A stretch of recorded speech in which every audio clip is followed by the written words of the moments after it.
Hello and welcome to SGT pulse.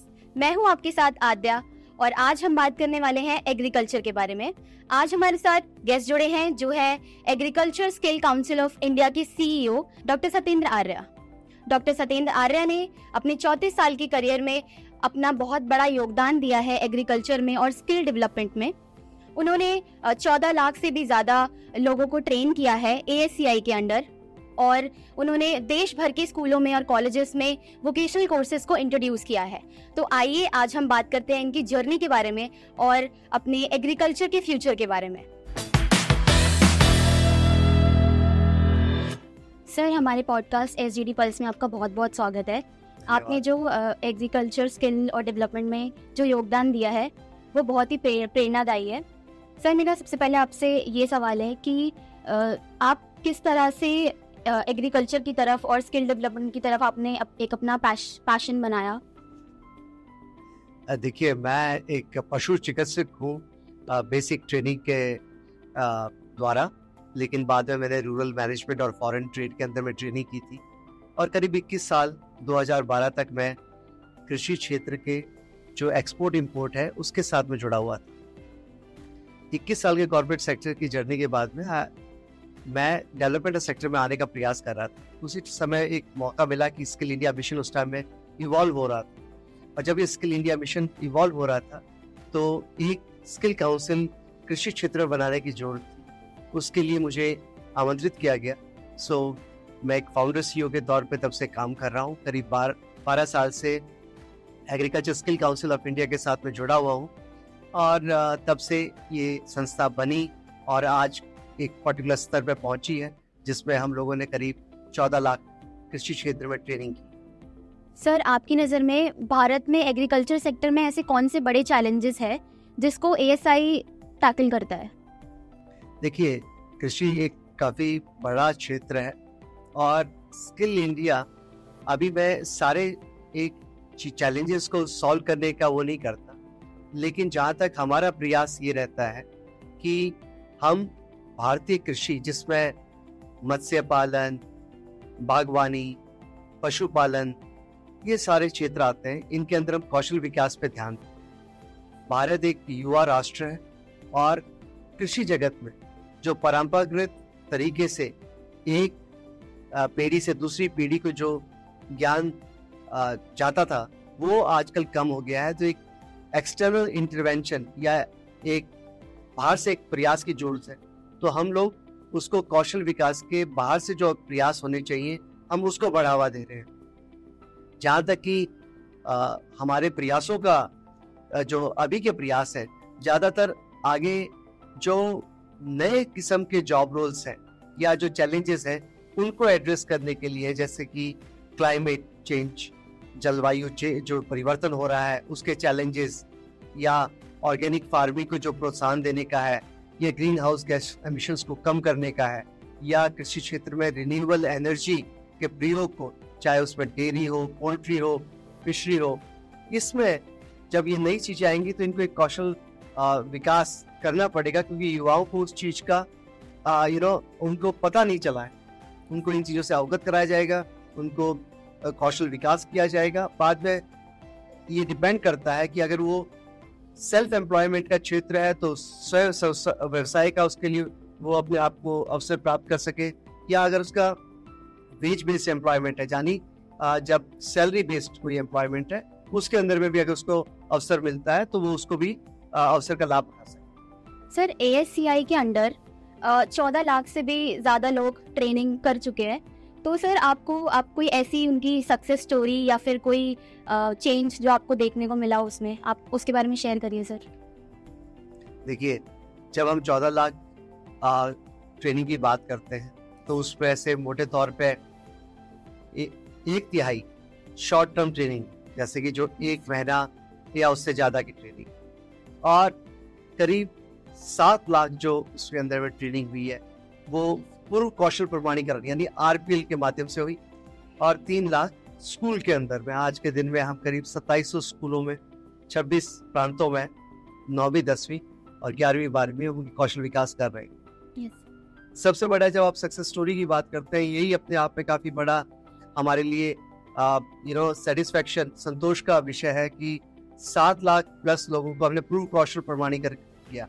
पूर्व कौशल प्रमाणीकरण का मतलब है कि उनको वो कौशल आता है लेकिन किसी ने उनको प्रमाणित नहीं किया और इस वजह से कई बार वो कई जैसे ऋण संबंधी लाभों से वंचित हो जाते हैं।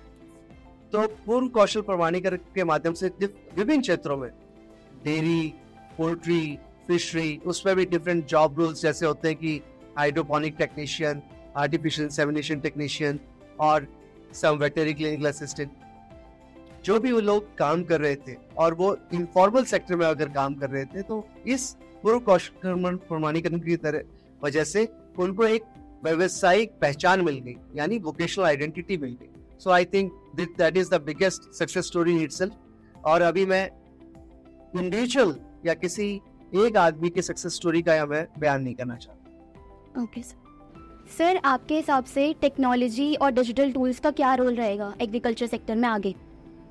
देखिए, जहाँ तक भारत का प्रश्न है तो 2-3 चीज़ें हमें अपने विचार में रखनी चाहिए। एक तो जो हमारी लैंड होल्डिंग साइज है, यानी प्रति फार्मर जो भूमि उसके पास में अवेलेबल है वो काफ़ी कम है।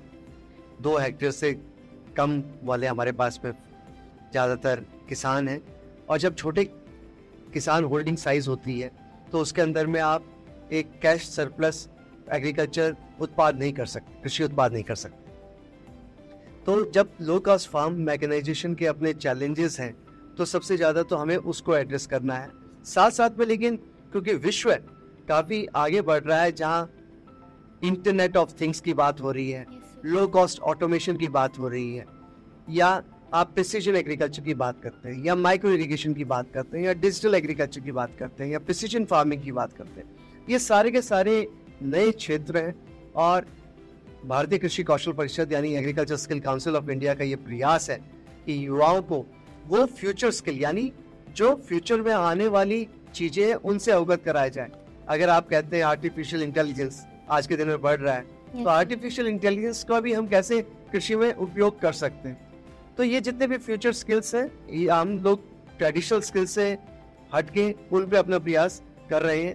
और अभी हमारा एक बड़ा प्रोजेक्ट हुआ था जो कि ऑस्ट्रेलियन गवर्नमेंट के साथ में हमने किया, उसमें हमने करीब 5 क्वालिफिकेशन और 20 अपस्किलिंग मॉड्यूल्स बनाए जो कि फ्यूचर स्किल्स पे आधारित हैं, जो जैसे कि चाहे आप डिजिटल एग्रीकल्चर कहिए, चाहे कार्बन फार्मिंग प्रैक्टिशनर कहिए, या आप वन हेल्थ कॉन्सेप्ट कहिए, या आप ग्रीन हाउस एमिशंस को कैसे रिड्यूस कर सकते हैं, या पोस्ट हार्वेस्ट प्रैक्टिसेस को कैसे चेंज कर सकते हैं जिससे जो उत्पाद है उसकी पेरिशेबिलिटी या बढ़ जाए, यानी उसको हम ज़्यादा दिन तक रख सकें और खराब ना हो। तो ये सारी चीज़ों पे agriculture skill council of India का काफ़ी फोकस रहेगा। Okay sir, skill development programmes के ग्राउंड लेवल पे क्या इम्पैक्ट होते हैं सर? इसके बारे में आप कुछ शेयर करना चाहें? देखिए, सबसे पहले तो भारत एक युवा राष्ट्र है और वो कृषि क्षेत्र में भी उतना ही एप्लीकेबल है। आज के दिन में जब एक पीढ़ी से लेकर दूसरी पीढ़ी के लिए जो ट्रेडिशनल नॉलेज ट्रांसफर था वो कहीं ना कहीं बंद हो गया है, तो एक एक्सटर्नल इंटरवेंशन की जरूरत है। भारतीय कृषि से युवाओं का काफी पलायन भी हो रहा है कृषि क्षेत्र से, और वो एक ग्लोबल फिनोमेनन है, ना कि सिर्फ भारत के अंदर में। तो जब भारत के ग्रामीण युवा के कुछ अपने एस्पायरेशन होते हैं, जैसे कि उसका भी वही एक रुझान है जो कि एक शहरी युवा का है, तो हमें कहीं ना कहीं एग्रीकल्चर को ग्लैमराइज करके या उसमें एंटरप्रेन्योरशिप के जो अपॉर्चुनिटीज है उसको हाईलाइट करके, या टेक्नोलॉजी इंटरवेंशन, ताकि वो ड्रजरी हटाए। कई बार युवा ये सोचता है कि इतना पसीना क्यों बहाया जाए। तो 2 चीजें हैं इसमें, सिर्फ पसीना बहाने की नहीं है। एक तो उसको व्यवसायिक पहचान की जरूरत है युवा को, जो करता है, ताकि उसको ये पता चले कि कृषि के अंदर में ऐसी कई अवसर है कि वो दूसरे जो जॉब रोल्स हैं या अपॉर्चुनिटीज हैं उनसे ज्यादा बिना अपने घर से डिस्टर्ब हुए वो चीजों को कर सकता है। और वो किस तरीके से लो कॉस्ट फार्म मैकेनाइजेशन को उपयोग करके करे, तो इसका उसको आई थिंक सबसे ज्यादा तो यही फायदा मेरे को लगता है। वोकेशनल आइडेंटिटी जो कि बहुत ही इम्पोर्टेंट है। और दूसरा, जब आप कौशल की बात करते हैं, जब उसको एक कौशल प्रमाणीकरण होता है तो उसके बाद में उसको ऋण उपलब्धता या क्रेडिट का एक्सेस वो काफी बढ़ता है। सर, आपने एक स्पीच दी थी जिसमें आपने ये बोला था कि बच्चों को थ्योरी से ज़्यादा प्रैक्टिकल पे फोकस करना चाहिए, क्योंकि जब वो अपनी फील्ड में जाते हैं तो वो प्रैक्टिकल वर्क नहीं कर पाते। तो सर, इस पे आप क्या कहना चाहेंगे सर? देखिए, कौशल का मतलब ही हुनर होता है और जो हाथों से कर सके। कई बार हम चीज़ें किताबों में पढ़ते हैं, yes, लेकिन अगर हम उस थ्योरेटिकल नॉलेज को हम अप्लाई ना कर सकें तो उस पर्टिकुलर नॉलेज या जो व्यवसाय के लिए आप आए हैं वो आप कर ही नहीं पाएंगे।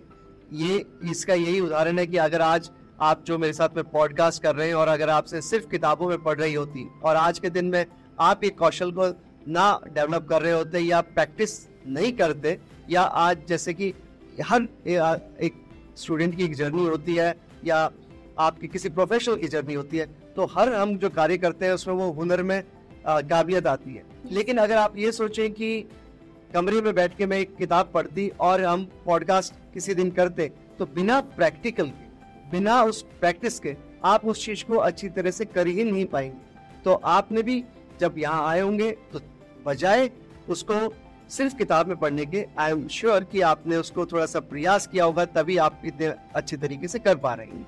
yes. सर, मेरा एक लास्ट क्वेश्चन आपसे ये है कि सर, जो एग्रीकल्चर सेक्टर है उसमें जो युवा है हमारे, वो जल्दी नहीं आना चाहते, तो सर उनको आप कैसे प्रेरित कर सकते हैं? कैसे उनका फोकस जो है वो एग्रीकल्चर के जो इकोनॉमी है अपने कंट्री की उसको बढ़ाने में, किस तरह से आप उनको मोटिवेट कर सकते हैं कि वो एग्रीकल्चर सेक्टर में आए? तो जब आपने साइंस का जिक्र किया, तो साइंस में तो पहले से ही रुझान रहा है, लेकिन यहाँ एक अच्छी बात ये है, चाहे वो आप किसी सेक्टर से भी बाहर आए, कि पिछले 20 सालों के अंदर में युवाओं को विभिन्न प्रकार के अवसरों का पता चला है। तो चाहे आप मीडिया कह लीजिए या कैमरामैन कह लीजिए या ऑडियो विजुअल कह लीजिए या मेकअप आर्टिस्ट कह लीजिए या ब्यूटिशियन कह लीजिए, ये जितने भी चीजें हैं, इनफैक्ट भारत में जब से स्किल मिशन चालू हुआ और आज के दिन में करीब 12 साल हो गए हैं, युवाओं को विभिन्न प्रकार के अवसरों का एक पता चल रहा है। सो ओवरऑल ये सारा चीज पॉजिटिविटी पे है। सो अभी मैं ये नहीं देखना चाहूंगा कि कृषि क्षेत्र में लोग क्यों कम आ रहे हैं। जैसे ही जब आप कौशल विकास होगा तो आप जो चीज कर रहे हैं परांगता से करेंगे, उसमें ज्यादा प्रॉफिट आएगा। जब प्रॉफिट आएगा तो हर युवा नेचुरली एक पॉइंट आएगा जब आदमी सिर्फ ग्लैमराइज्ड चीज को नहीं देखेगा, उसके घर में हुनर से क्या कमाई आ रही है वो भी देखेगा। तो अगर किसी को ये एहसास जिस दिन हो जाएगा, अगर मान लिया कोई कौशल विकास से, मैं कहता हूँ कि मैं एक ग्रामीण युवक हूँ और मेरे को 2 मुर्रा बफेलो से मैं एक अच्छा दुग्ध उत्पादन चालू करता हूँ, और जिस दिन मेरे को ये पता चलता है कि मुझे बिना घर से जाए मैं एक अच्छे तरीके से अपने 2 भैंसों का पालन करके मैं घर में बैठे अपने पर्टिकुलर चीजों को आराम से कर सकता हूँ। घर का मतलब ये नहीं कि आप वो चीजों ना करें, बेडरूम का मतलब नहीं, आई एम टॉकिंग अबाउट कि वो अपने गांव के दायरे के अंदर। तो कहीं ना कहीं जब आप उसको टेक्नोलॉजी, लेकिन उस चीज को आप परांगता से करेंगे, यानी 2 भैंस भी है तो बजाय 20 किलो उत्पादन के अगर आप 25 किलो कर देते हैं तो 5 किलो का जो आपका फायदा है, उससे जो आपको आय होगी, जिस दिन आपको आय का वो मिल जाएगा, तो अपने आप ही एक जो एंटरप्रेन्योरशिप होता है, जिस दिन युवा को एंटरप्रेन्योरशिप रियलाइजेशन होगी, वो इस चीज को अपने आप फॉलो करेगा। एंड आई एम श्योर कि जो युवा को एक बार एक तकनीक से, अल्टीमेटली कई बार क्या होता है कि आदमी ड्रजरी से डरता है, पसीना बहाने से डरता है, लेकिन अगर उसको लो कॉस्ट फार्म मैकेनाइजेशन सीख जाएगा तो then they are going to realize the importance of it. So these are cyclical things which keep on happening, but I am sure अगर युवा विभिन्न क्षेत्रों में जा रहे हैं वो एक अच्छी बात है।